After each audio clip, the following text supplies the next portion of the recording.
We are back. This is the recap show, a very special edition of the recap show because we're doing it midweek. The reason why we're doing it midweek is the UFC held a card on a Wednesday. I think it's been years since they did cards on a Wednesday. Anyways, before we get to that, this is, like I said, the recap show on the Loudmouth MMA Podcast Network. I'm going to do I'm going to pay the bills real quick. Make sure you check out all the other shows. There's way too many to list, and I didn't write it down, so I can't list them, but there's some fantastic shows. Before we get to the card, I want to introduce my special guest for the recap show. He's a guy that I know that he has already gave a terrible grade for this card simply because there was not enough trash talk for him, because that's what he loves. He loves the trash talk. He is the owner of MMA DNA. He is, if you listen to our network, hopefully you always listen to the Breakdown Show, where him and his partner Max Freeman does a fantastic job. Ladies and gentlemen, he is Marcel Dorff. Marcel, all the way from the Netherlands. Brother, how you doing, man? Yeah, I'm doing great, actually, man. Had a day off today, so that's perfect. Could watch the fights last night, so yeah, man, I'm happy, and I'm glad doing this show with you, man. Always a pleasure. Yeah. So we've done a couple breakdown shows. I filled in, but you've actually never jumped on one of my shows. So you're jumping on the recap show. Are you feeling the pressure? It's no longer the small show with Max. I mean, this is the big leagues, brother. I mean, this is like your call up. Are you feeling like what they call like the octagon jitters? Are you feeling man, it? Absolutely, man. Always when I see you, I feel the octagon jitters. So that's all good, man. Yeah, man. Looking forward to it, man. Absolutely. All right, we are recapping UFC. We'll call it UFC Jacksonville. You can call it UFC Fight Night 175. You can call it UFC on ESPN Plus 33. You can call it UFC Smith versus Teixeira, or whatever you want to call it. It went down this past Wednesday at the VyStar Veterans Memorial Arena in Jacksonville, Florida. This was like the second leg of that three-event schedule that the UFC is doing in Jacksonville. With this time, it was a completely empty arena. I did not see Greg Hardy's buddy, who somehow got into the event last week. The bonuses. The two performance bonuses was Glover Teixeira and Drew Dober, and the fight of the night was Brian Keller and Hunter Asher. Marcel, I know you and Max you pick your performance bonuses. I don't remember. I listened to the show. I don't remember who you guys picked as your performance bonus. Did you have any of them correct? I had Dober correct. He had I had to pick Dober and Smith. So, yeah. There you go. That's why he is the best in business. He can just pick the bonuses better than everybody. He just mentioned Anthony Smith. Anthony Smith was in the main event. He headed into the main event as a favorite. Took on Glover Teixeira in a fight that was a battle of two sides. Anthony Smith came out looking fantastic in the first round. Glover Teixeira, he weathered an early storm, came back, hurt Anthony Smith, ended up getting a TKO stoppage in the fifth round. I want to put a pin on the stoppage. I want to put a pin on the big controversy that has come out from this. Is a lot of people have criticized, myself being one of the leading people, criticized Mark Montoya and Factory X for not throwing in the towel for Anthony Smith. Before we get to that, would you have ever thought at this time, when Glover Teixeira was getting demolished by Alexander Gustafsson, would you ever think that fast forward a couple years later, he'd be on a 4-fight winning streak, getting a win over Anthony Smith, top 5, be no doubt a top 5 light heavyweight in the world, and one or maybe two more wins away from getting a title shot? Would you ever think Glover Teixeira at 40 years old would still be able to do this? Not at all, man. I mean, I said to Max in the previous show, like, dude, if you asked me 3 years ago who's going to win, Glover or Smith, I'd pick Glover, And if you ask me today, I pick Smith. But man, Glover looked great in that fight, besides the first round. But I never expected that, honestly. And what you say, man, with one or two more wins, he can be back in line for a title shot, man. It's crazy. Yeah, the thing that impressed me when I was watching the fight, Anthony Smith came out perfect game plan, keeping his distance. He was so much faster than Glover Teixeira, who Glover Teixeira has really never really been known for his speed. Even like in his prime, he was always kind of the slower guy. But if he got in that mid-range boxing range, he always had those powerful hooks that if he touches you, crushing. You're very technical, pocket boxer, kind of a Roberto Duran style, or who's the guy there? Frazier. I can't think of his. I'm not a big boxing guy, but the Frazier style, get inside and throw a big power. And that's kind of what happened. He was getting pieced up, and I said, "Oh man, this is going to be a knockout, first round knockout." I was like, "Oh man, Anthony Smith, he's never looked better." That's what I was saying. It's like, "Oh my god, he's never looked better." And then midway through the second round, Teixeira lands one big shot, and it changes the entire fight. And then it became an absolute destruction. One of the most brutal beatdowns I've ever seen. One of the ones that everybody on Twitter was going crazy. So when you think of this fight, what is the first thing that'll, like, we say, Max, Glover Teixeira, Anthony Smith, or someone reaches out to you when you're a grandfather, Marcel, I just called you Max, I'm sorry. Marcel, Grandpa Marcel, tell me about the Glover Teixeira, Anthony Smith man. What is going to be going through? Like, what is you going to tell your grandson one day about this fight? What's the thing that's going to jump out? Yeah, probably a guy who many people think, and many people still think, and me too, is a top 5 guy in the division against a guy who was actually on his way back. I think not like you said, he had a win streak, but he is maybe he was past his prime. Many people thought, And man, that like you said, man, there was a beatdown. It was actually as much as I love Glover Teixeira, it wasn't fun to watch for me anymore after the third round, because I don't like a fighter to see getting beaten up like that. And I think the corner should have really intervened if the referee didn't do it. Yeah, we like to do these lists where we say who's the greatest fighter to never win a belt, and we come up we bet UFC belt, and there's Donald Cerrone, and the long list, Yoel Romero. One guy that kind of always gets left off is Yoel Romero. Do you think Yoel Romero, without ever having a title, like, he'll be remembered properly when he decides to hang it up? Like, you think he'll get the same shine as someone who may have held the title, never even defended it once? Someone, the guy who just happened to be at the right place at the right time. Like, do you think Glover Teixeira will get the proper praise when he retires? Probably not. Maybe by the hardcores, I think he will, but by the casual fan, probably not. People look at statistics, and they don't see his name over there. For Romero, on the other hand, Romero is his interviews. Everybody remembers his interviews and Mike, I love you, and that kind of stuff. So he will always be remembered. But Glover is also a very, how do you say that? Not trash talking, very nice kind of guy. Hardworking, and those guys getting overlooked many times, and I think he was always pretty much the how do you say that, the training partner of Chuck Liddell, before it was in the UFC. Yeah. And the protege yeah, of Chuck Liddell, yeah. So I don't know, man, but I think the hardcores love Glover Teixeira. He knows what he can do, and man, I think he will be remembered, but only by a select group of people. He got the appreciation that he deserves. That's my opinion. Yeah, I'm glad that you brought up Chuck Liddell, because that was, you got to go back. A lot, they kind of did that angle yesterday, done the broadcast, that he was Chuck Liddell's training partner and he kind of learned from Chuck Liddell, and I'm sure all of that is true. But that narrative is just something they kind of brought back. When Glover Teixeira first came to the UFC, that was the narrative. But a lot of people don't remember when he first came to the UFC. When he was undefeated, fighting overseas, he couldn't even get a visa. He was having, for a long time, he couldn't get in America. But while he never reached that iconic status that Chuck Liddell did, I mean, at one time, Chuck Liddell was the face of MMA, at least American MMA, the face of the UFC in the heyday of the UFC pride, back and forth competition. Chuck Liddell was a star. While he never got the title that Chuck Liddell did, he never got the iconic status.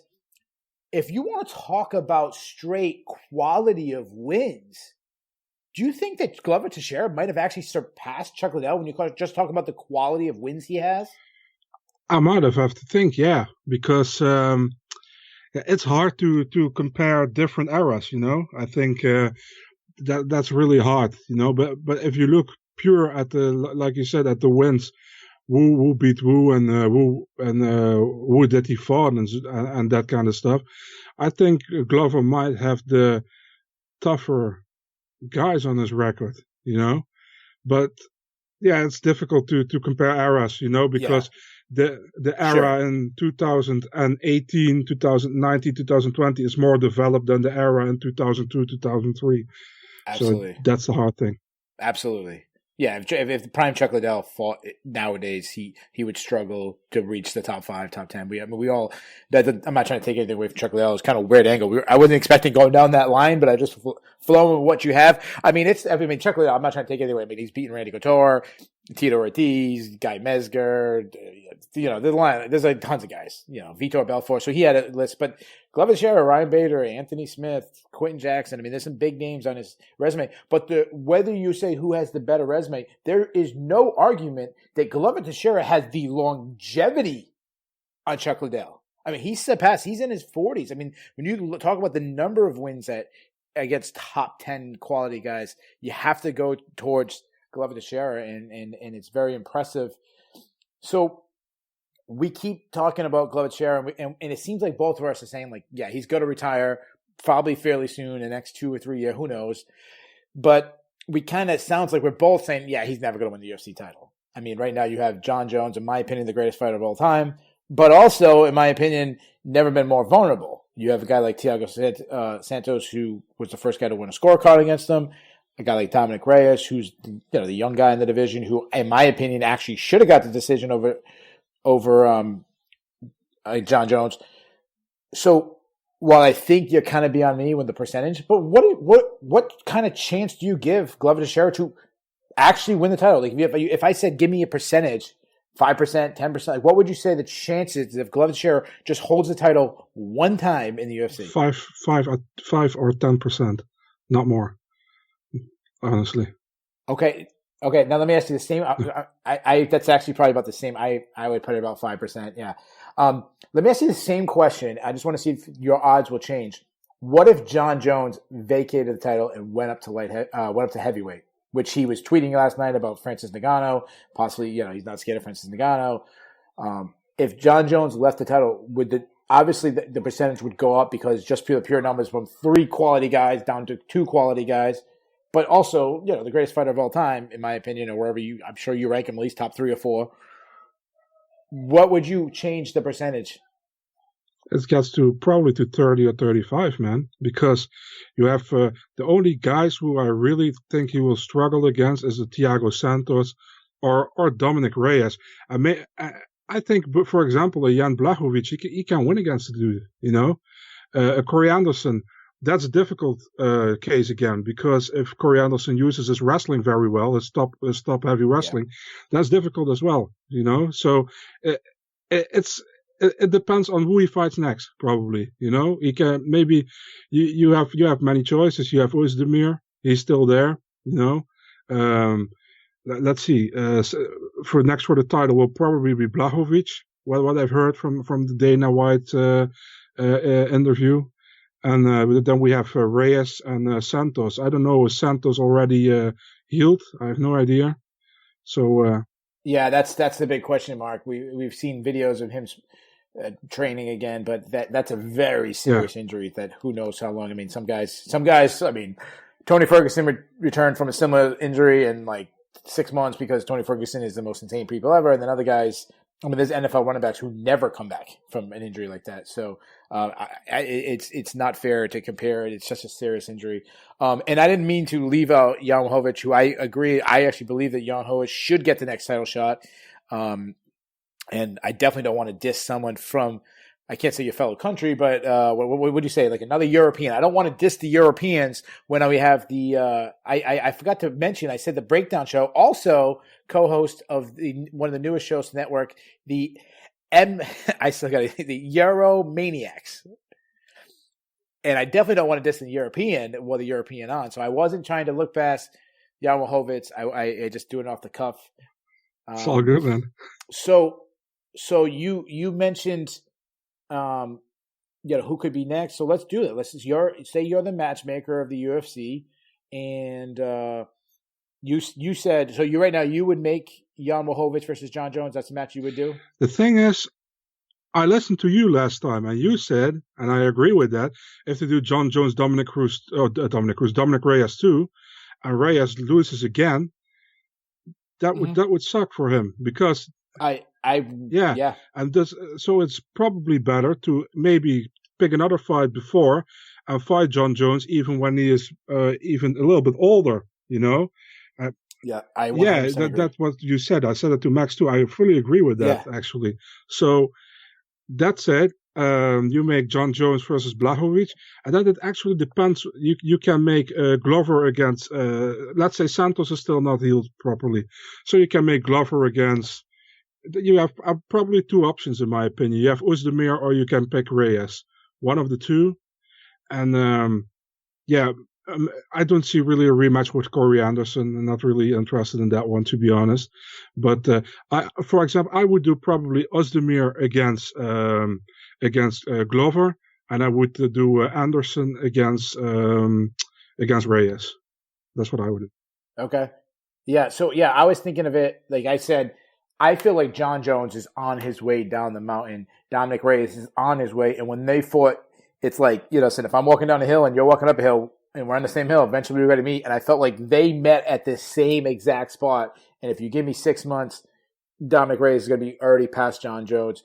But I totally understand those who want to see the rematch, and especially from Dominic Reyes, want the rematch because you want to win the title, but you also want to win the title against John Jones. You want to be the guy to beat John. Because listen, it's coming soon. Someone's going to beat John Jones, and I definitely understand that. If I'm matchmaking, I'm calling up Thiago Santos. If he can be ready, I like the matchup with Glover Teixeira with Thiago Santos. I like you throw out Oezdemir. I like that as a backup plan. If that's not an option, Dominic Reyes I think is a terrible stylistic matchup for Glover Teixeira because Glover Teixeira, his big thing against him right now is his lack of speed. Dominic Reyes, his whole game is his incredible speed. So let's turn. And we're going to breeze through the prelims because, guys, this is not a pay-per-view card. It's a very top-heavy card. But I want to talk about Anthony Smith. I want to talk about a lot of things. Anthony Smith, I've heard people all through Twitter was talking about the Lionheart nickname is one of the, guys have these nicknames. Some fit and some do not fit. The Lionheart, I think you'd agree with me, totally fits this guy because this guy took an absolute beat. I mean, we ended up finding out that he lost at least one tooth, possibly multiple teeth in the fight.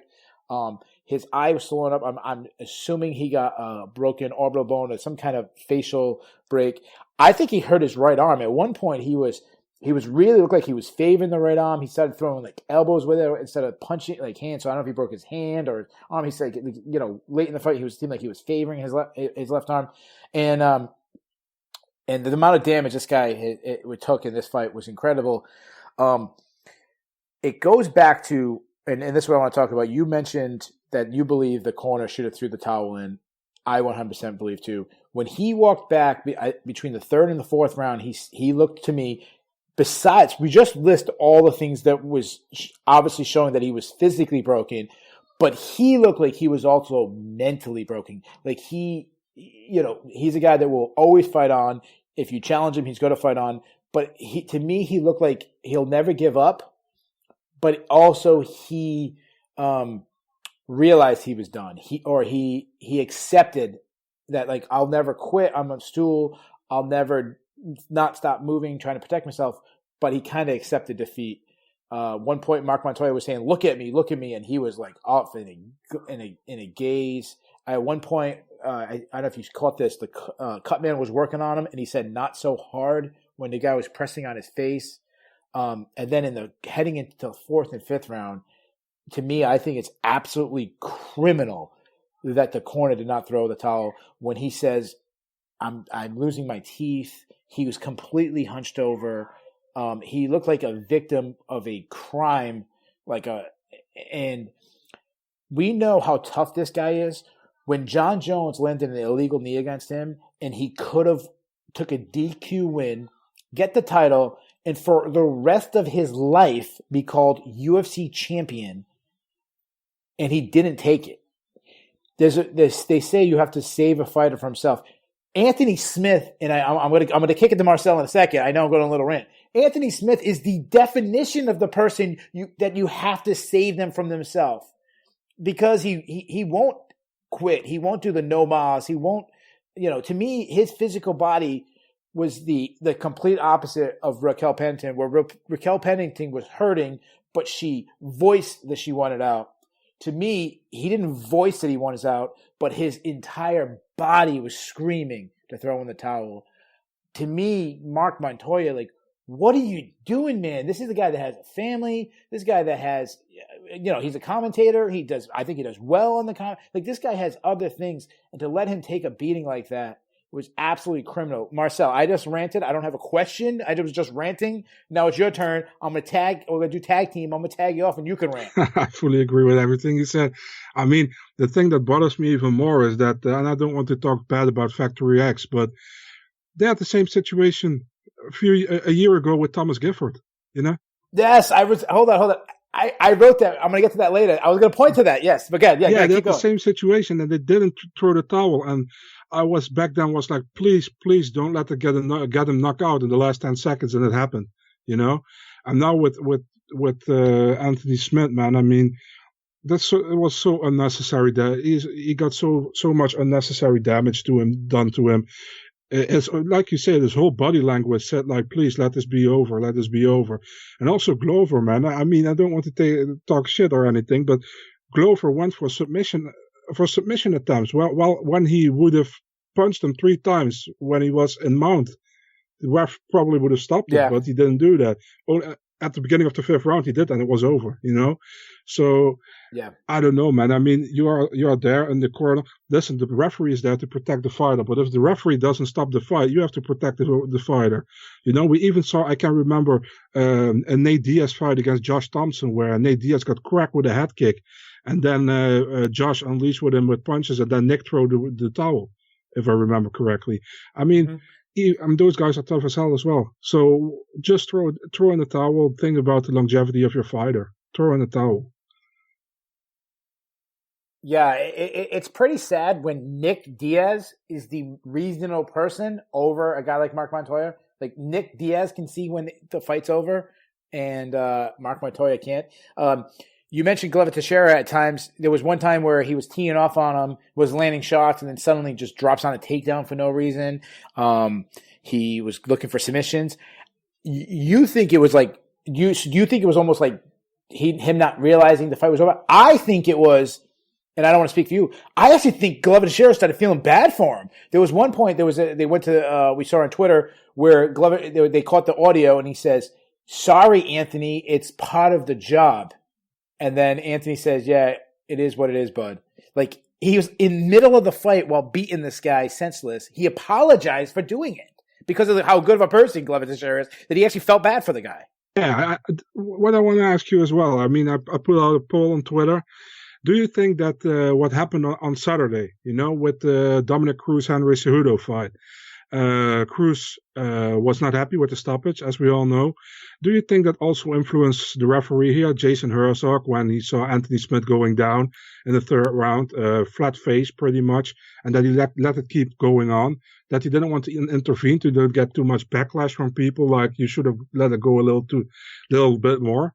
Do you think that also has something, or do you think that it's nothing to do with it? Yeah, that's such a tough question, because I've said for a long time, I think Jason Herzog is one of the best referees, maybe the best referee. Like, I've always like, wow, this guy's game. The reason why I felt like he was in such a tough situation, because he gave those pre-warnings, like, defend yourself, I'm going to stop it. He gave those warnings, and then Smith would do some kind of offensive move that almost like every single time, it's like, all right, here's my chance to jump in. Smith would jump in on a single. Okay, here's my chance to jump in. He pulled kind of like fall to guard. And I felt like he always was right on the cusp of stopping it. And I don't know if I'm lean. I don't know if I'm being biased because I've always been so high on Jason Herzog. But it could have been like if he stopped that fight at any time, even when he said, like, I remember one part that really jumps out to me. He says, like, defend yourself. And then Anthony Smith shot on a single, and he was underneath, and Teixeira starts, like, defending it, and Teixeira takes his back. I'm like, even then, like, I would have been okay. I think everyone would have been okay if he stopped it. As far as if I can just go off on Dominic Cruz, I don't know if you listened to the breakdown show. Nolan King said something once on back then it was Between the Links, and it always stuck with me, and I thought it was a great analogy. He talked about, like, if here's a line, and this is the perfect line for a stoppage, then there's like a pendulum that swings early, swings late, and then it's like you can get right to the cusp, and like he'd say, well, that fight was like right at the cusp of early. It's early, but it's still an okay stoppage. That's how I felt about Dominic Cruz fight. Like, I felt like it was an okay stoppage. Like, he was getting hit. The second that he, the stops, he was starting to come up, but the referee was already committed to coming in. Like, when he decided to come in to stop the fight, he was getting hit. And then at that, tenth of a second, Cruz started coming up. So I was 100% okay with Cruz stoppage, but I would also have been 100% okay if Jason Herzog just said, hey, dude, that's enough, and just stops it. I don't know. I don't know. It's tough, man. I mean, like you said, it's tough. But with the Cruz stoppage first, when I saw it, let's say in real time, I was like, man, that's a pretty early stoppage, And then I saw the replay, and I was like, it's a justified stoppage. It's actually a good stoppage, And what can you say, man? Cruz will keep saying it's a bad stoppage. Many people will saying it's a bad stoppage. I think it's a good stoppage, but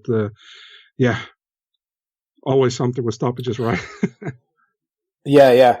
The 100%. We're always going to debate, and usually what happens, a lot of people who say there was a bad stoppage might have took Dominic Cruz. They don't want to admit that they were wrong. Henry Cejudo, that poor guy, I mean, that guy cannot get credit for his biggest wins. It's always early stoppage this, or, this guy was down in weight class, and, one thing, two things that before, and I want to move on right after this. There was a time last year, and I'm not a boxing guy, but there was a boxer who died. But there was a scene where he was getting beat up really good, and he went to his corner, and his cornerman was a older cornerman, and they caught him saying, the guy was like, he's like, dude, you're done. I'm stopping it. And the guy was begging the cornerman to let him keep fighting. And he goes, no, dude, you're done. You're like, you cannot defend it. You're done. And the cornerman stopped it. 20 minutes or so later, the guy actually went into coma or something like that, and then ended up dying.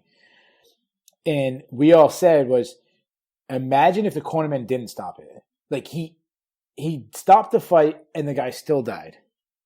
And we had this audio of him stopping it, and almost got like, it was an obviously terrible situation, but it was almost, he kind of covered his ass.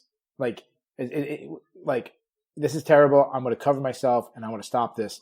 And I really think in MMA, we need the same exact thing. We need more people stopping the fights instead of letting these guys take the damage. Now, I know in boxing, it's a lot less unlikely to land one punch to end the fight, or obviously there's no submission. So in MMA, you can stop a fight with one move. It happens way more often than you do in boxing. So I understand why they might be a little harder to pull the trigger, but come on, dude. The chances of Anthony Smith winning that fight and the position he was in was so low. You got to stop it. And the other thing is, do you remember when Thomas Gifford got beat up by Mike Davis? Do you remember that Anthony Smith himself was on the broadcast booth, and they talked about it, and Anthony Smith defended his coach, Mark Montoya. So, it's like terrible that it actually came back on him. But the fighters will always defend their coach when that happens. They don't want to throw one under the bus or anything, but sometimes you need, maybe that's weird to say, but sometimes you need to use common sense. I mean,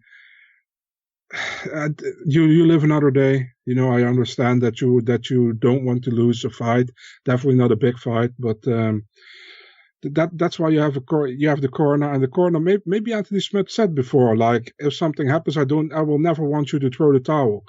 But if you see what happens, man, at the end of the day, maybe he will be pissed. At the end of the day, he will be pissed for a few days, or maybe for a few weeks or months. But at the end of the day, he will be happy that somebody saved his career, I think. Yeah, we have fighters always saying, like, I'm willing to die out there.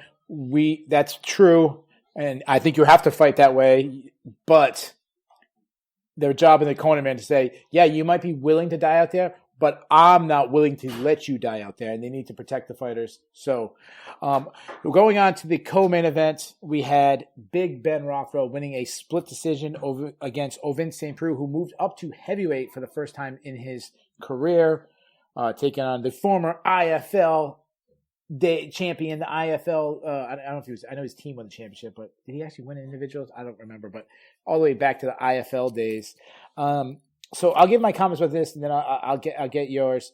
One, I actually don't mind St. Preux moving up to heavyweight. I don't mind if he stays at heavyweight.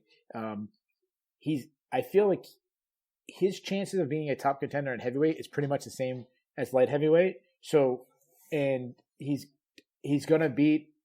Like, I feel like the amount of people that he can beat at light heavyweight is probably about the same amount of people he can beat at heavyweight. So might as well not deplete your body to make the weight class.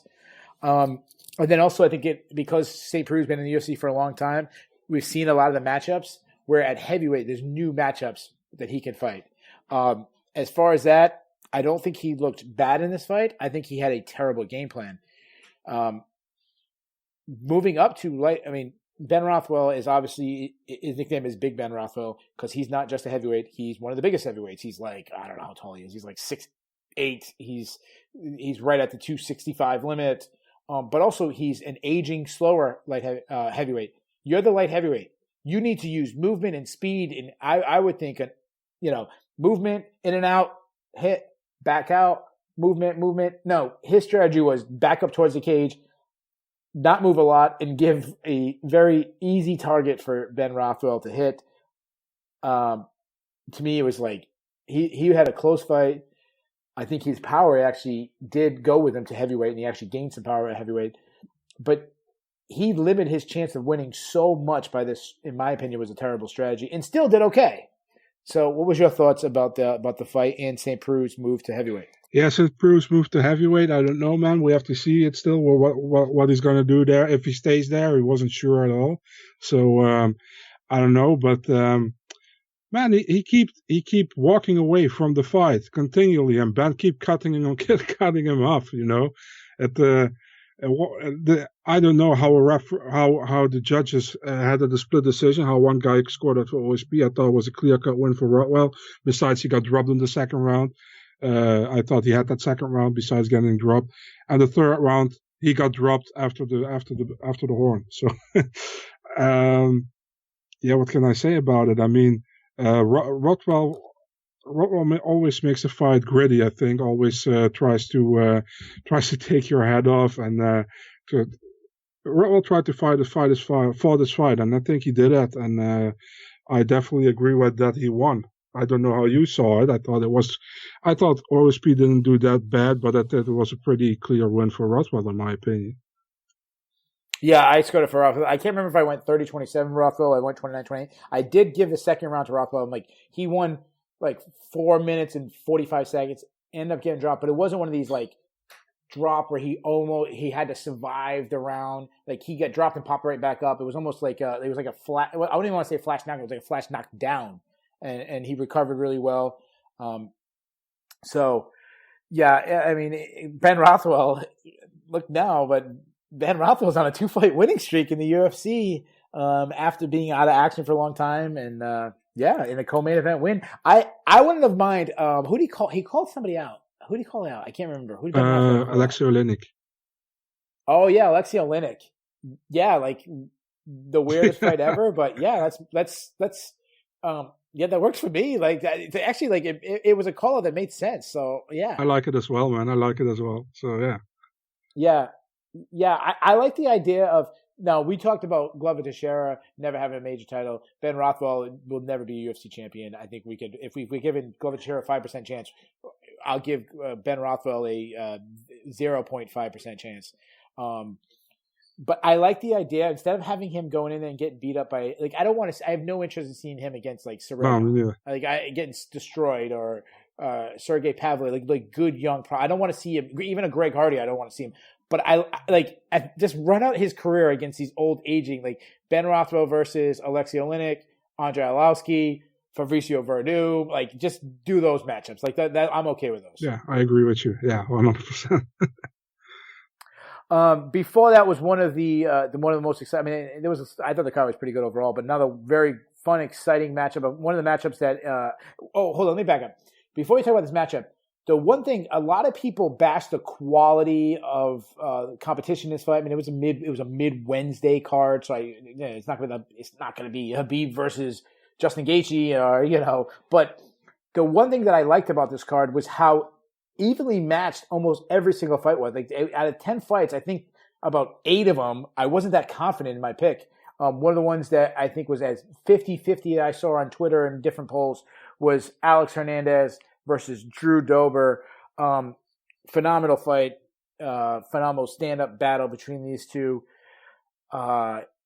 Hernandez, the difference between the fight was Hernandez was landing on the feet, but he was forced, in my opinion, to fight off his back foot the whole time because of Drew Dober. I felt like Drew Dober did not respect his power, was walking right through his shots, forcing Hernandez to be like retreating the whole time. And the difference in power between Hernandez and Dober was huge, to where Dober, took him out. I believe this is his second like brutal knockout in a row by Drew Dober. And Drew Dober was one of these guys. And I don't know, I can't remember the last time where a guy entered the UFC with like no hype at all, like none. Lived up to that no hype, where he looked like a guy that was like, okay, you'll get to tell your kids that you fought in the UFC, you had 2 or 3 matches in the UFC, and then you'll wash off, and then you'll fight in your CESs and your LFAs, and you'll be the guy to get over like that was Drew Dober. Now, I mean, the improvements this guy has made is crazy, that he's got to be ranked in the top 15. Like, can you remember anybody that has made this like jump of improvement like Drew Dober Maybe has? Colby Covington. Okay, I mean, Covington was that All-American wrestler. True. Like he had that. I mean, I know. Drew Dober had the kickboxing, but he wasn't a glory kickboxing guy. Like he's like I can't think of someone that made this. I mean, no, actually, you know who did? The guy we saw in the main event, Anthony Smith. Yeah. So that was probably a terrible segue for me to. Yeah, I can't think of anybody except the guy in the main event. Yeah. So how do you view, like, do you view Drew? I mean, we're talking about Drew Dober is going to be in the top 15, but is he a guy that's going to like hold a spot in the top 15 once, or do you think this guy, hold a spot until his next fight or 2 fights from now, then he's out? Or do you think this is a guy that's going to be in contention? Like he could fight for a title one day, or at least be in those top 5 matchups? I think Drew Dober can make it everybody difficult fight in the top 10, top 15. But if you go up the top 10, where you fought a real specialist at something, like even an Islam Makhachev, who is really strong on the ground, also good on his feet. I think he will have difficulties with it. Diego Ferreira, same. I still want to see that fight, man. That would be a great fight, But I think Dober, Dober really surprised me. I think many people as of lately. I know he was a gritty fighter. I know he always came to fight, man. I remember his scrap with Nick Hine. That was a crazy one. And after that, he married his sister. He's not married anymore with her. Yeah, was it Hine married Dober's sister, or was it Dober married Hine's sister? But they're not married anymore. Dober. So yeah. So in that case, let's run back, get Hine out of retirement, and let's run back like Ultimate Feud, like get the the former, because listen, that's the kind of match I know Marcel loves. He wants your sister this, your mom that, like that's what you love, right? Yeah, absolutely. I mean, could you imagine? No, that was a good matchup then. Could you imagine the matchup if those two guys fought now? Like, good Lord, that'd be a bad night for Nick Hine. Indeed, yeah. So before we move on, I want to do, this is the only other guy that I really want to do a matchmaking because, like we said, he's a top 15 guy now. You mentioned 2 fights. You said Islam Makhachev, Carlos Diego Ferreira. 2 guys known, I mean, one for their jiu-jitsu, the other one for their wrestling. But Drew Dober's like, yeah, I want a top 15 guy, but I only want strikers. He said he wants strikers. So let's do it again. You're a matchmaker. They throw it over to you. Dober's like, yeah, I'll fight whoever. And the other person's like, yeah, I'll fight him. So who's that person you'd like to see a match up against next? Yeah, it will be Diego Ferreira, man, because Diego Ferreira can throw bombs as well. He can give him, for example, he can fight Anthony Pettis if he wants. But does Pettis take that fight? I don't know. I mean, I don't know. I would like Dober in that. Yeah, matchup. Me too. I think Dober would hurt him bad. I think Dober would put him out bad. Me too. But I don't know, man. If Dober says he wants a striker, yeah, Pettis would probably be fun, But I really like the Ferreira fight. I think that's a good fight. I think we can see where both guys standing. And maybe on the other hand, I don't want to see any one of them lose. So I don't know. Maybe just make the Pettis one, But I like the fight with Ferreira as well. Yeah, so I was really big into Dober recently. I was really big into him in this fight. I was confident. I told people that I thought he was going to start Anthony Hernandez. And I feel like I'm just like springing, like how exciting I am to see this guy in action. I'm even more excited. I want him to fight a big name. The name that jumped out to me right away is I want someone who will stand the bang with him, but I also want someone that has a possibility of a threat to expose the weakness, because you can hide the weakness for so long. Someone's going to expose it. Anthony Hernandez tried to, but he couldn't keep Dober down. The matchup I would really like to see him and Al Iaquinta.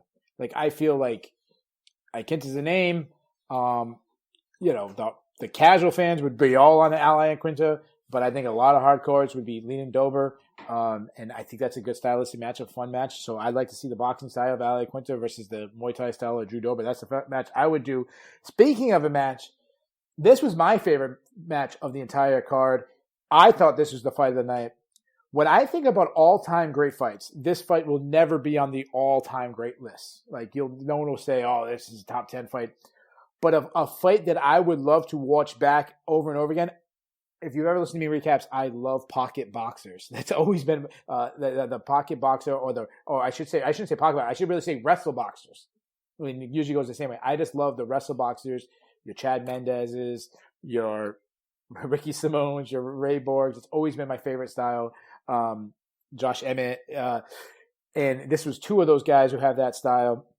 And the combination of boxing skill and wrestling displayed. I love you don't know when a takedown's coming. He has some slick punches. To me, I think these guys got absolutely hosed with the not getting the fight of the night. I thought this was by far better than getting the Kelleher Hunter Asher fight. Ray Borg looked good. Even though he lost, I thought he looked good. His hands were really fast, throwing combination. I love the body work. And the only difference is why I thought Ricky Simone won is Ricky Simone is just as good as Ray Borg everywhere, but much bigger and stronger, and he just bullied him. Now, Ray Borg, this is what happens when you miss weight. And a lot of people saying, oh, I think Ray Borg needs to go back to flyweight. Yeah, that would be better for his career. But to me, he doesn't earn that anymore. Like, sorry, buddy. Like, you miss weight so many times. Like, not only have you missed weight, you've missed weight at 135. But that said, I know a lot of people are saying, oh, Ray Borg will never do well at bantamweight. I disagree with that. I think he could do well. He's not going to be a top 10 guy. But Ricky Simone, I thought this was probably the best win of his UFC career. I don't know. I was blown away with this fight. This is my kind of fight. So what do you think of the fight? Yeah, man, great fight. I fell asleep during the fight because it was at night, but it was a great fight. I watched that. You gotta love this. You gotta love this. I'm like, this is the fight I love. I love this. This is like my favorite fight. Like, I'll watch this fight like 20 years from now. I love it. And I'm like, what do you think? Marcel's like, I fell asleep during this fight. That's because it was 4 a.m. over here. So I watched it back. Great fight, by the way. Ricky Simone, or how Craig Allen would say, Ricky Simon. Great. Both are great fighters. I'm just kidding, Craig. I love you. So the thing is, people with Ray Borg, people love to shit on Ray Borg because of those missing weight, But he's a good fighter. He showed that in so many fights already. And the thing is, Ricky Simone took him down so many times, man. Or was it 11 takedowns or something? Yeah. Well, can we stop for a second, because DC has done this rant, and I'm not trying to compare my wrestling with DC's by no means. I didn't wrestle in the Olympics, so let's just. But I come from a wrestling background. I grew up wrestling. That's why I love the wrestle boxer type guys. But can we stop calling dragbacks or takebacks or wherever part of wrestling you want to call it, as takedowns. That's not takedowns. That's not a take. And I'm not saying you, but I'm saying that's what the stats. Like, can we get someone who actually knows wrestling to count the takedowns? Because like Khabib Nurmagomedov has the record against the guy there that was Trujillo, yeah, and it was all takebacks. It wasn't actual takedowns. He got a takedown and then he'd take him back. That's not takedowns. Like that's not real takedowns. True, I know. I understand what you mean. Yeah, I understand. Because like I take that. So let me just real quick because some people don't. I know you understand what I'm talking about. In real wrestling, you have to you're wrestling from the outside. You shoot in a leg. You take a guy down. A lot of times wrestlers obviously they don't want to get pinned. They're going to roll to their stomach, which would be obviously like a terrible move in MMA. But you're going to roll to your stomach. You're going to probably do what try a reversal, or you can do a stand up. And when you get up to your feet, it's called hand fighting or hand wrestling. They're kind of fighting for position with their hands so the guy can break free. We get that position all the time where one guy's standing up in MMA, the other guy's kind of behind him. Well, in wrestling, if that guy behind him like lifts him in the air and brings him back down to the canvas, or there's like a little trip thing you can take him back down, that's not an additional takedown. That's part of your riding time or your control time. All right. And if the guy on bottom actually gets up to in folk style, I'm talking about NCAA wrestling style, American high school, not talking Olympic, not talking freestyle guard. I'm talking folk style wrestling for the NCAAs. When a guy breaks free, he actually gets a point for an escape point. But we're giving takedown. It's just sorry. Go on with your commentary of the fight. So. The thing is, before this fight, I was thinking about Ricky Simone against Merab Dvalishvili, Dvalishvili was like really, he pretty much ragdolled him that fight, and he lost that fight. I still don't agree with it, but whatever. I'm not a judge and I'm a referee. I expected Borg to maybe can implement that same game plan, but Borg doesn't have the same physics, at like you said, at 135. He's actually better at flyweight, and he couldn't do that, and actually Simone did it to him. So it was a great fight, but I think Simone really could. His strength made a difference probably in this fight, because both guys are pretty similar in how they fight, I think. Yeah, I think Ray Borg is going to start campaigning for the 130-pound weight class. Let's start the 130-pound weight class because he can't make 125 and he's too small for 135. And before that, the heavyweights went at it. We had two major organization champions or former champions. We had, I don't know if I should call the PFL a major organization, but we'll give it the credit. PFL, the season 1 champion, heavyweight champion, Felipe Lins made his UFC debut against former UFC heavyweight champion Andrei Arlovski. So Felipe Lins went from his last fight winning a check for $1 million to fighting in an empty arena against Andrei Arlovski in his next one, and still had way more people watch this fight than his heavyweight title $1 million match 2 years ago. Felipe Lins has been out of action for a really long time. Andrei Arlovski, I think did he win on unanimous or was it? Unanimous. It was a unanimous decision. I have a huge issue with. Last week, people were talking about the Michelle Waterson, Carlos Esparza scorecard, which I thought was like, not the best, but I can actually see a 30-27 because the rounds were close. A 30-27 scorecard for Andrei Arlovski here is absolutely criminal. Felipe Lins, without a doubt, won the first round. Like that, how is that possible? That's and you're nodding your head, so I don't want to. So you're in agreement with me that the 30-27. Yeah. Okay. So to me, what happened is even though Felipe Lins, former PFL champion, I felt like Andrei Arlovski, Felipe Lins had a great strategy. Andrei Arlovski did a audible. Do you understand that reference? Audible. Okay, I didn't know if it was NFL reference. He did an audible, so he basically changed his strategy mid through the fight, and then now it's the chance of Felipe Lins to change, and he didn't change. He needed to change back. So what happened, in my opinion, Andrei Arlovski was crashing, was coming at taking the fight to him. Felipe Lins' strategy was to counter strike him. He blocked the shot from Arlovski and then unload a combination, the hand speed difference. was way an advantage for Philip Lentz, which is kind of ironic for Andre Arlovski because that was like his way of coming up. He was the hand speed guy. Felipe Lentz was much better, physically strong, physically gifted, quicker in the first round. Arlovski goes, okay, this is not going to work for me.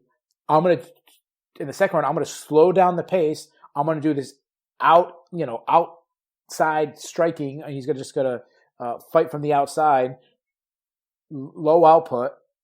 And Felipe Lentz didn't. Now Felipe Lentz needed to press the action. Like once he lost the second round, I said, well, Felipe Lentz is going to have to realize Arlovski's to do this again. He's going to have to press the action and he's going to have to be the aggressor, and he never did. He sat back to counter strike, and Arlovski did the same exact strategy in the third round and won the fight. In my assessment, am I missing anything? No, I thought it was bad fight IQ by Felipe Lentz, to be honest, man. I mean, I feel Felipe Lentz is a better definitely, fighter. man. I also picked him to win this fight. I expected a lot more. I mean, the first round was good, and then the second round, like you said, not. And the third round, it went the same as the second, pretty much. And I mean, you are the PFL champion. You're going into the UFC, fighting a former UFC champion with a big name. You know, you gotta make something happen, man. I think, and I think Lentz didn't do it. He couldn't make the adjustments in the fight. The adjustments, what you said, Arlovski did make in the second round, and it cost him the fight, man. And you never get a second chance to make a first impression, I think. So sucks for him. Great for Arlovski, by the way. Yeah. Like so if there's just someone else debuting, I would say Octagon jitters got to him. But this is a guy that this is not the biggest fight of his career. Yes, is it usually guys jumping into the UFC? This is the biggest fight of their career, especially against a former champion on a main card.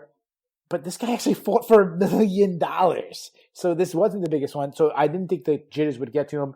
Maybe it was just the UFC. The fact it was named UFC, not a good showing. But we talked about adjustments, talking about the guy who probably did make the best adjustment of the entire night.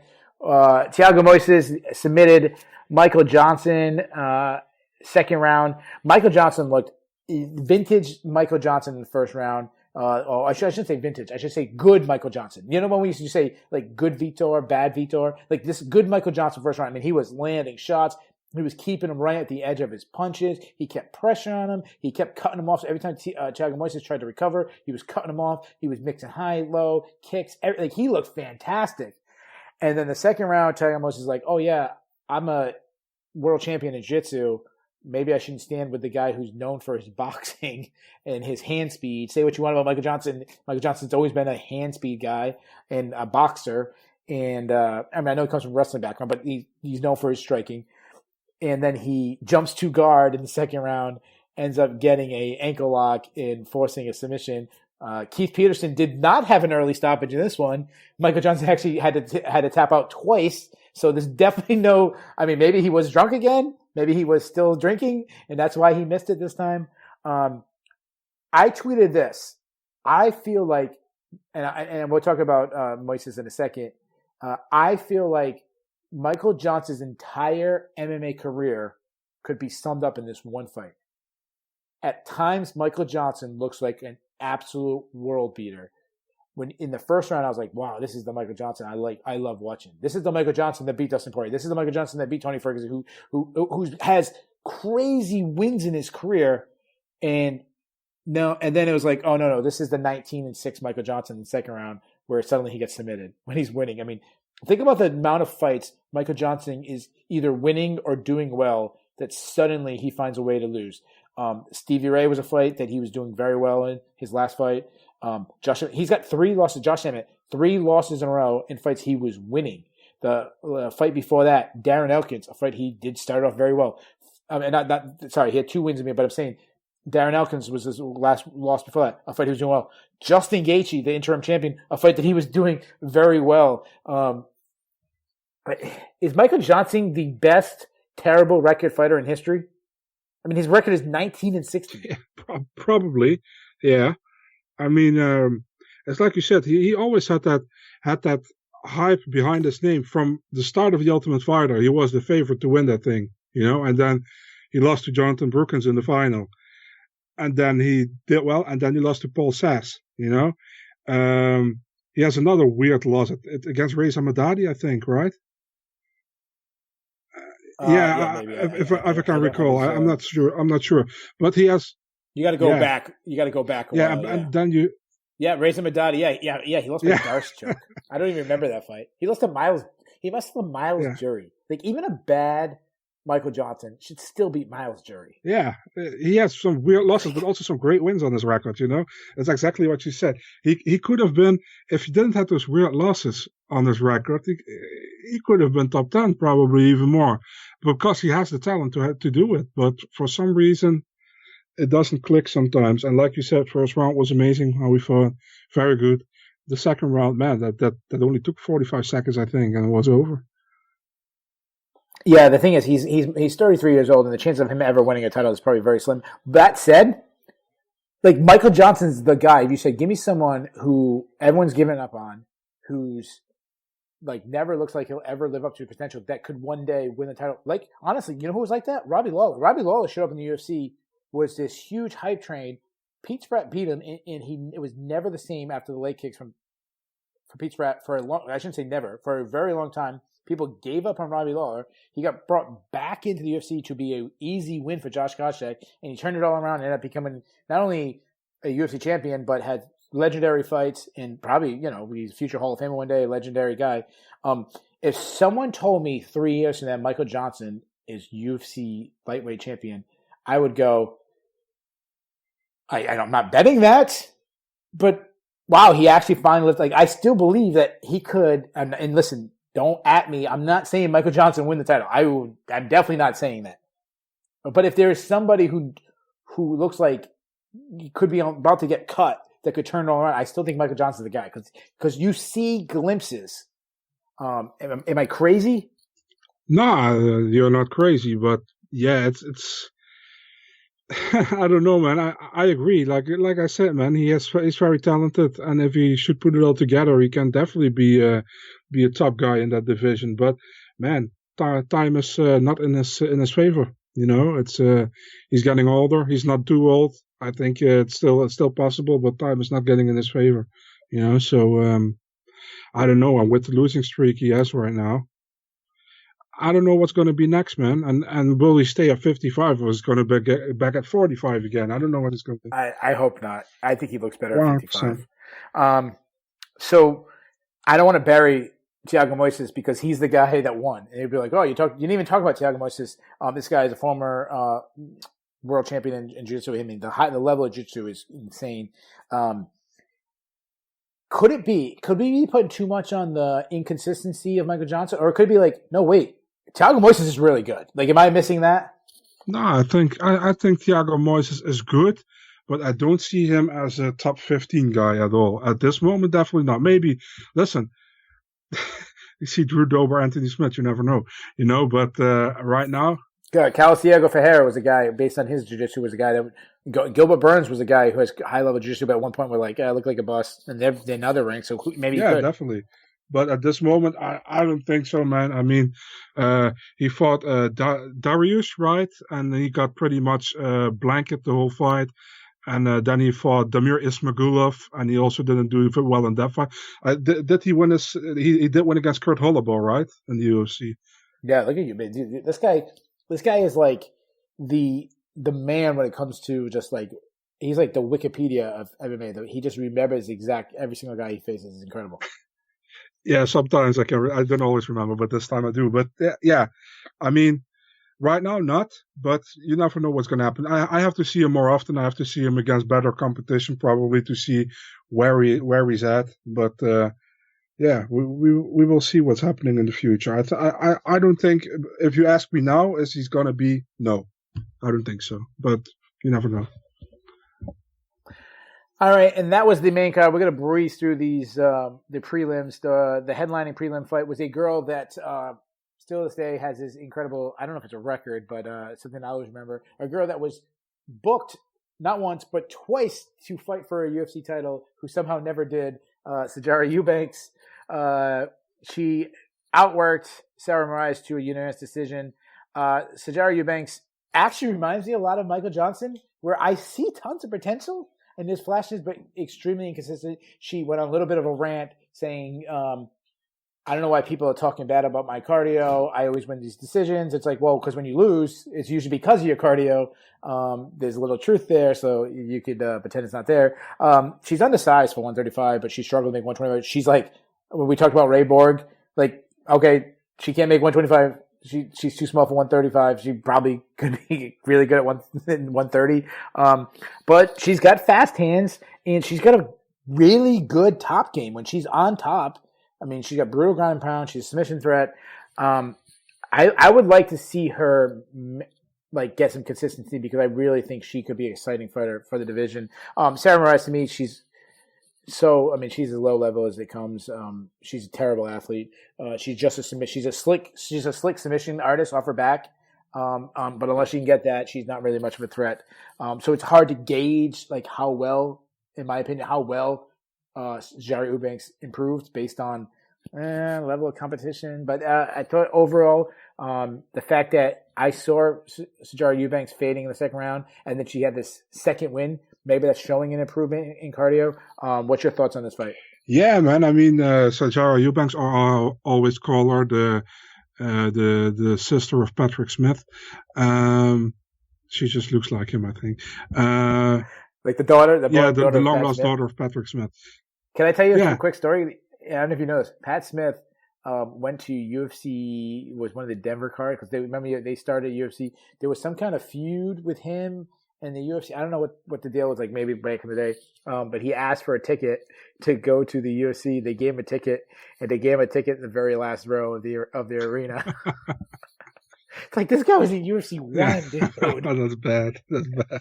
Like they're like, yeah, here's a ticket. Go stick in the last row. Oh. So, yeah, that's actually pretty bad, but okay. So I think, like you said, Eubanks, I was pretty high on her as well, but the cardio. And the funny thing, what she said is like, yeah, people talking about my cardio and stuff, but she didn't agree. And she was like, yeah, I'm tired. She was tired, but I'm tired, but she's tired too. So I was like, yeah, you're still tired. So, but she didn't do bad. The only thing that'd be like going to the gym, like two fat people going to the gym, like running and be like, yeah, man, we just ran to the treadmill for like 5 minutes. Dude, I'm tired, but my fat friend is tired too, so I must be in shape. Like what? Like what? Yeah, I have that all the time. So, yeah, I mean, the only thing what I was with Teixeira Eubanks, she was also lighting her up on the feet, I think, with some good solid jabs and good striking, and then she went to the ground with her in the third round with 3 minutes to go, and she left her arm out. And I was like, what are you doing? Because we know Morris can catch that arm, and she takes it home with her. So I was for a moment like, why are you doing this? You're 2 rounds up. Yeah. I think she did it because she was tired. Because you could rest on top. Yeah, but that was dangerous, man, at that moment. Which is, it was like, I can rest, but it's also like the worst position. Like, that's the only way. Yeah, exactly. So I was like, I don't know what she's doing. But yeah, okay. I scored all 3 rounds for her, 30-27 in my opinion. So it was pretty solid what she showed. I think she improved.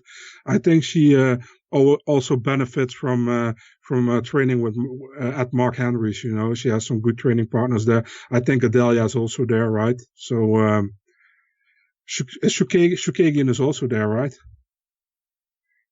Shukagian and Gadelia. Yeah, Caitlin Shukagian is there, and Claudia Gadelia now is there. Yeah, because they talked about Claudia Gadelia has really kind of been investing in Teixeira Eubanks, and they got like this friendship between them. Yeah, so I think that's very important for her as well, because Claudia is still a high level fighter in my opinion. So we'll see her on Saturday, by the way. But yeah, I think she did very well, and I expected her to do well against Sarah Morris, honestly. Before that, we had a really fun stand-up affair between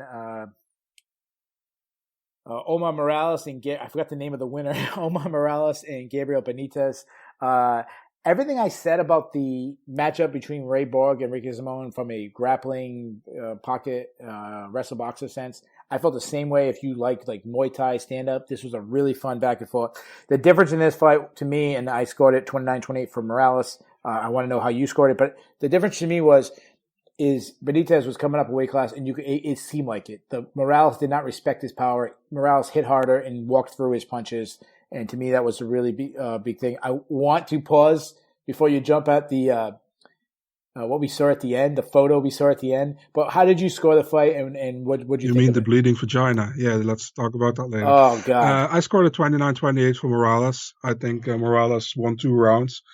Yeah, fun fight overall, but yeah, Benitez should stay at 145 in my opinion, and not go to 155. Morales is pretty big 155er, and Benitez is not a big 145er. He did well, don't get me wrong, but I think Morales has impressed me so far, man. He took out Harvey Park in the Contender Series, where he was a pretty big underdog in that fight. Then he went to Korea, stopped Dong Yong Ma, and that was a decision, was not a stoppage. And now we won again. So he's still undefeated. He does very well. He's fighting out of Hard Knocks 365. So he has some solid guys to train with. So yeah, I was impressed by Morales, but Benitez is tough as fuck, man. Yeah, I'm okay with Benitez either weight class. I think the jump to lightweight is he went against this massive, big a guy who's known for his power. Like I feel like it was not the right matchup. But I think Benitez is good. He's 5-4 in the UFC, but to me it's like a really deceiving. Like, did he piss off the matchmakers? Because his four losses are to Andre Fili, Enrique Barzola, Sadiq Youssef, and Omar Morales. Like 4 really good guys in the weight class. And even some of his wins, like when he fought Jason Knight had a lot of hype. It was like when Jason Knight was like, people were like Jason Knight was like, I would say the hyped version of Bryce Mitchell. Like if Bryce Mitchell is like the fake version. Like Jason Knight isn't as good as Bryce Mitchell, but they had like same person and like had like this kind of cult following. But Bryce Mitchell can act. It looks like he actually is legit. Well, Jason Knight was not, but that was a good win for him.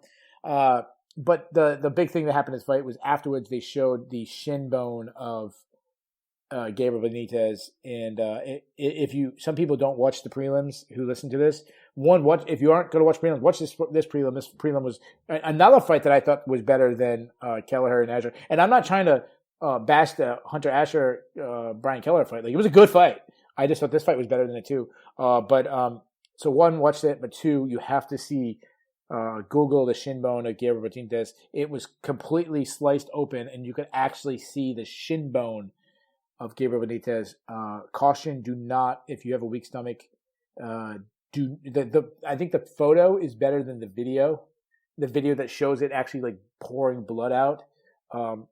Oh, it's gross. What do you want to say? Yeah, and his tattoo will be fucked up forever.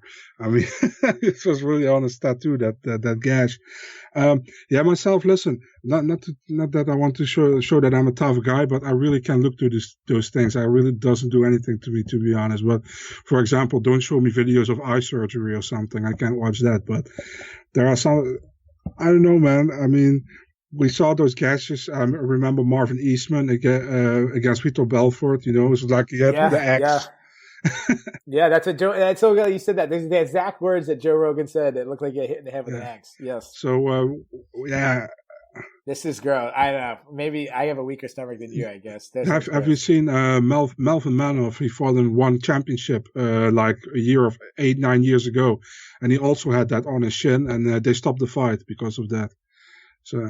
Yeah, so I got caught. So most people who listen to this frequently would know I'm actually a police officer during my day job, and this week I got called to a kid was unconscious, and long story short, he's trying to do a BMX trick. He jumped on like a railing and he absolutely face planted into the concrete, and his friend like called 911, and we got sent there, and I showed up, and I don't know why police was sent there, but I was one of the first one, and this guy, he knocked out his teeth. He had a hole in his lip, and the blood was coming out of his lip. When he came up, he looked at me, and this is how I went. I turned around. I said, "Oh," and excuse my language. We try not to swear on the show. I said, "Oh fuck!"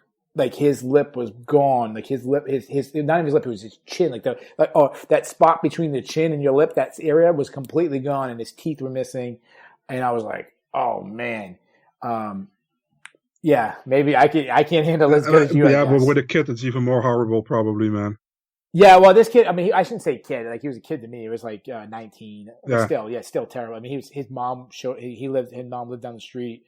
The friend called the mom. He was like crying for his mom. Like he's 19, so technically he's an yeah. adult, but he's still. I mean, this kid was. He had a very serious. He doesn't remember it. He has no idea what happened. He's saying, "I don't have." His kid was missing teeth, like all his teeth. He had a huge lip. He was leaking blood everywhere. Yeah, it was terrible, but. I don't know why I brought that up right now. I just wanted to talk about my weak stomach compared to the badass, director of Saw movies, Marcel Dorff. Not at all, man. Not at all. Before that, we had our fight of the night. Brian Keller versus Hunter Azure. Hunter Azure looked really good early on the feet, mixing up. I love the body shop, mixing up power hooks and body shop, was loading up on every single thing. And Brian Kelleher some reason like Brian Keller just pulls off wins I don't expect him to win, and he's done it like all of his maybe like one or two wins. I know you got to put me to shame. There was one win he had against the European guy. I can't remember his name. That I was like, yeah, I'll win that one. Damian Staszak. Yeah, that's like the only win in the UFC that I expected Brian Kelleher to win. I mean, 2 fights and win. Ode Osborne was a win that I thought he was going to lose. But I think Hunter Azure abandoned it. Guys forget what they're good at. Hunter Azure is good at wrestling and abandoning your wrestling and just falling in love with your striking. And Brian Keller made an adjustment and perfectly placed left hook. I love Paul Felder's breakdown. He talked about just a little feint, and he got the angle he needed, and he saw that he had the angle. So then the second time he followed it, got that angle, and all he needed was just a little turn of the wrist. Really fun breakdown. One, I'm going to ask you 2 questions. First question, should this guy fight of the night? Nope. Okay. What should have got the fight of the night? There are 2 options, Borg Simone or Omar Morales Benitez. Okay, so you would put this number 3. I would probably put this number 3. Yeah. You put this number 3? Okay. And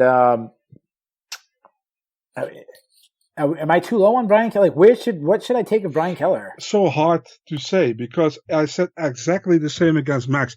Every time I pick against him, he wins, and every time I pick for him, he loses. So it's so hard. He has wins against Yuri Alcantara in his UFC debut, which was surprising for me at that moment. And then he lost to Marlon Vera in New York. I didn't saw that one coming at the time, you know. He lost to Lineker, which can happen. And he has some wins against Henan Barao, for example. Ode Osborne last time out, and now against Hunter Azure. I didn't expect him to actually finish Hunter Azure. Like you said, Hunter Azure is known for his wrestling. I expected Hunter to more wrestle, you know. And Hunter Azure has been impressive so far in what I saw in the Contender Series, in the UFC debut against Brett Katona, you know. So I expected Hunter Azure to win, but Brian Keller did perfect in the second round. He made the right adjustments, and he knocked him out clean. It was a solid punch where they put him away with it, some ground and pound afterwards. So I don't know where to put him, man. Definitely not in the top 15. I think right outside at this moment. You know, he will be probably around the top 20 spot or something. And well, what can we expect? Maybe Ricky Simon? I don't know. Yeah. So Brian Kelleher, I love that you said just right outside top 15. That's actually where I started thinking. I was thinking like I've always kind of looked at him as a lower level UFC fighter, but he keeps winning. But he's not a top 15 guy, so right outside. And then I go, wait a minute. Every single time I say he's not this, he is. So I don't have ranked in the top 15, but who knows? Maybe he's going to start winning and he's going to get himself the top 15. He's fought 8 times in UFC. He's 5-3. Of his 3 losses were against Marlon Vera, John Lineker, and Montel Jackson. Well, Lineker's no longer in the UFC, but if he was, he'd be ranked. Marlon Vera is ranked. And Montel Jackson, I don't know anybody who's not high on that guy. Everyone thinks he's a future, got to be ranked in the top 15 kind of guy. So of his 8 fights in the UFC, I have picked against Brian Keller 7 out of 8 fights, and he's 5-3. So I have picked, of his 5 wins, I picked against him in 4 of those. I even picked Henry Barao against him. Yeah, that's terrible. Speaking of terrible, that gets us right to Ike Villanueva, who made his UFC debut. He was the only one on the card making. Oh, sorry, I shouldn't say the only one because Felipe Lenz also made his debut. He takes on the bare knuckle boxing legend, Chase Sherman. Villanueva, to me, he's not a UFC level fighter. I think it was Ryan Fortune. I don't know if you know who he is. Ryan Fortune. He used to write for the MMA Takeover. He writes for Case Press. I think he said, like, forget being a heavyweight. He's probably not even a light heavyweight. He's like a chubby middleweight. And I kind of agree with that.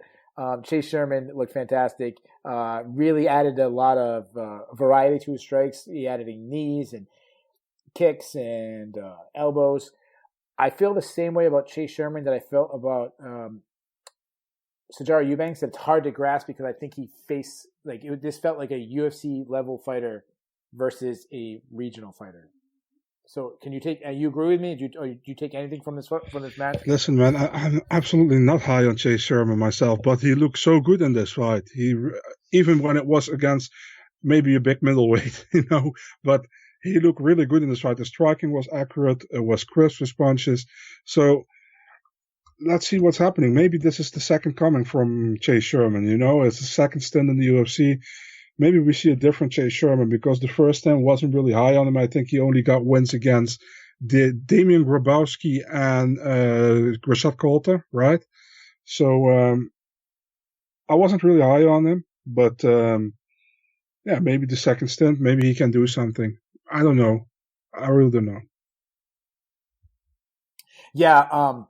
Yeah, when I think of Chase Sherman, there's always been positive about Chase Sherman. I always felt like he's a good athlete, elusive, always had good speed, but then there was a negative was that he never had any power, and he always had defensive issues. Even on regional scene fighting and island fights, we saw him in some of that. Even the bare knuckle boxing, though I don't need to rant about bare knuckle boxing anymore. But so I don't know. There is some promise in Chase Sherman, but I'm not getting too high. So there you go, guys. We have covered all the fights. So let's get to the fun thing. As I said, we have changed the lineup a little bit, not doing as much as we used to. Kind of some of the things that people liked, like upset of the, like most shocking moment, things like that. I've kind of added into the card. And I apologize, guys, if you hear my kids in the background. I did the whole show without hearing them. I don't know if you can hear them, but they're making noise. But yeah, I've been able to mix them in. Last week we called it stars, but I actually want to. Anybody knows me? I like finances. I like talking about finances. So I said, well, why don't I add some financial talk into the into our new segment? So the new segment I am calling Bulls and Bears. Now, Marcel, I know you are a stock market wizard. You are like, if I need some advice from the stock market, you're the guy to go to. And I know you get the reference, but those who don't get the reference.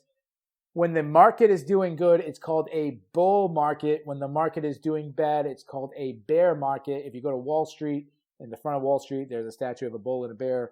So, Marcel, we'll do the good ones first. The three bulls. Give me your three bulls of the night.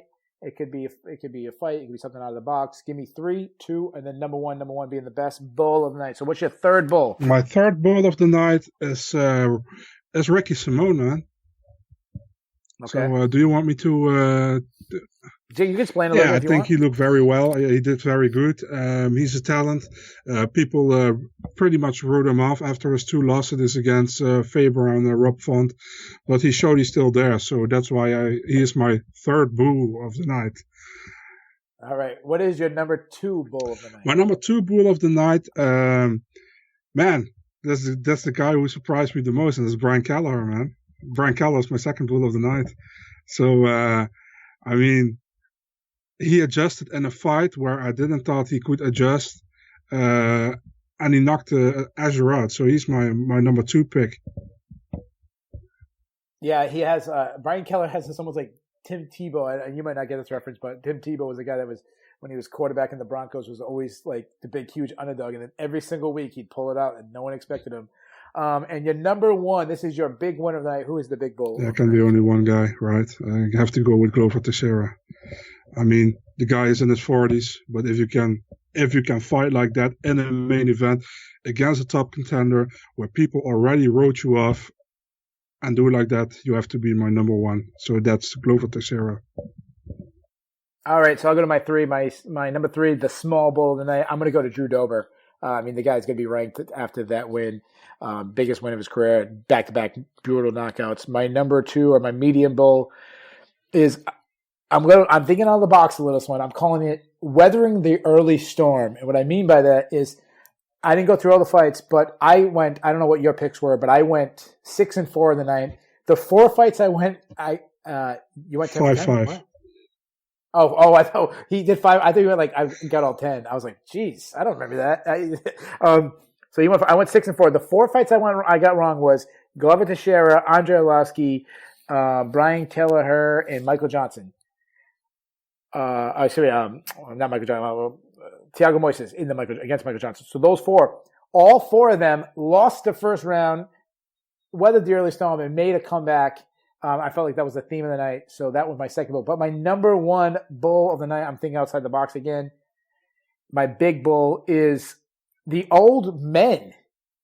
Glover Teixeira, Ben Rothwell, Andre Arlovski, all 3 guys that we've been talking about retirement for them, all picked up wins. So while this is a young man sport, the old men, the old dogs showed some new tricks. All 3 of them got wins. So let's go to the bad. Let's go to the Bears. The Bears. Let's go 3, 2, and 1. So number 1 being the biggest bear, the biggest person whose stock lost the most.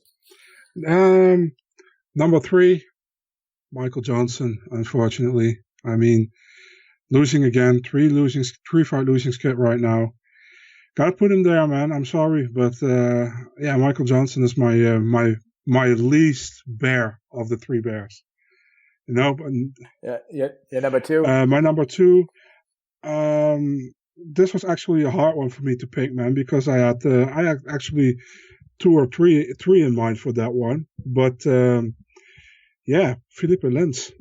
I mean, you get, like I said, a one time the chance to make a first impression, and that first impression was good in the first round, but not in the second and third. Didn't adjust, so he's my number 2. And the biggest bear of all, Alexander Hernandez. I mean, he came in the UFC with a bang, you know, knockout against Dariush. Then he defeated Olivier Aubert-Mercier. Then the loss to Cowboy. Came back against Ronaldo in a fight he didn't win, in my opinion. But hey, who am I? Terrible fight too. And now again against Dober, he didn't do that bad against Dober, but Dober was just in charge of the fight, in my opinion. And I actually expected it, to be honest. So not maybe the way it went, but I expected Dober to win the fight. So Alexander Hernandez lost the most stock, in my opinion, this one. All right, I'll get to my 3 bulls. Number 3, I went out of the box on all 3 of them again. Didn't go with fighters. The PFL. The PFL champion, besides being that the entire season is canceled this year, the PFL champion made his UFC debut and just lost to a heavyweight that has won 3 out of his last 3. Sorry, he went 3-9, so he's won 3 out of his last 12 fights. Now 4 out of 9. Not a good night for PFL champions. My number 2 bull is UFC analyst commentators Daniel Cormier, Paul Felder, Dominic Cruz, and now Anthony Smith. All of them have lost their last UFC fight. So not good for UFC commentators, analysts. And my number 1 bull of the night is going all the way back to the top fight. Not Anthony Smith, but his head coach, Mark Montoya. He should have thrown the towel. That's been 2 fights in recent memory where he was not there for his fighters. So my biggest bull tonight, Bear. Factory S head coach, Mark Montoya. The biggest bear. Bear. I'm sorry, Bear. You know what? It's the whole. I try being cute. That my bear. Sorry, it's the bull thinking about bullshit. So yeah, my biggest bear is I try to get too cute, trying to sound smart with the stock market. My biggest bear of the night is Mark Montoya. Last question, Marcel. What was your overall grade for the card? My overall grade for the card. You guys do it A, B, and C. Are we just doing 1 to 10? Yeah. We do it like a grade, like a letter, like you would give it out. Like I give it a 7. Okay, so he completely did not do it. I give it a. I'm going to give it a B plus. I don't even know what a B plus is, so I have pretty... no idea. Oh, you guys don't do like report No, cards? we only do 1 to 10. The B and the A thing is really American thing. We don't do that over here. Yeah. Really? So like if you went to school and you did well in a class, it was like you got a 9? Yeah, or you got a 9.2 or a 8.6 or 8.3 or and everything below. Like what is passing? Everything below 5.5 was not good. Everything above 5.5 is enough.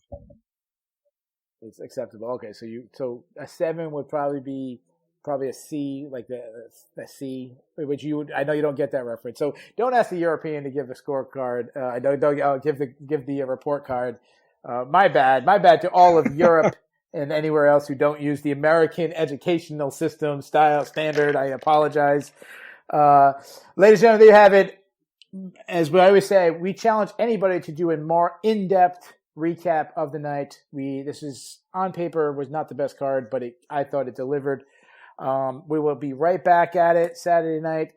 Big Marcel, I know every single one of our listeners obviously follow you on Twitter, but in case there is one person who hasn't, tell them where to follow you. You can follow me on Big Marcel24, Twitter, Instagram, and otherwise my website, MMADNA.nl, Facebook, Twitter, Instagram, wherever you want. And guys, you can read all my work. I'm ready for Sherdog and Cage Side Press. You can follow me on Twitter at Keith Shillan. My last name is spelled Shillan. At Keith Shillan MMA. And of course, we're both part of the Loudmouth Network. Marcel is on the Breakdown Show and the Euro MMA Maniacs, and plus anything else we ever need him to fill in for. I'm on Last One Standing and the recap, and of course my own show, MMA Takeover. So make sure you check out all that stuff. And guys, we'll see you next time. This week we're returning, so only a couple days now for recapping Alistair Overeem. Oh, last one I got to ask you. I got to put you on the spot. You know what? I'm not going to. But usually I always ask my guests to pick the main event, but you do the Breakdown Show. No. You do the Breakdown Show. So if they want to hear your pick for the main event, they'll hear it on the Breakdown Show. So sorry, guys. We're not getting a free one this one. I think I guys have it. We have recapped UFC. See you next time.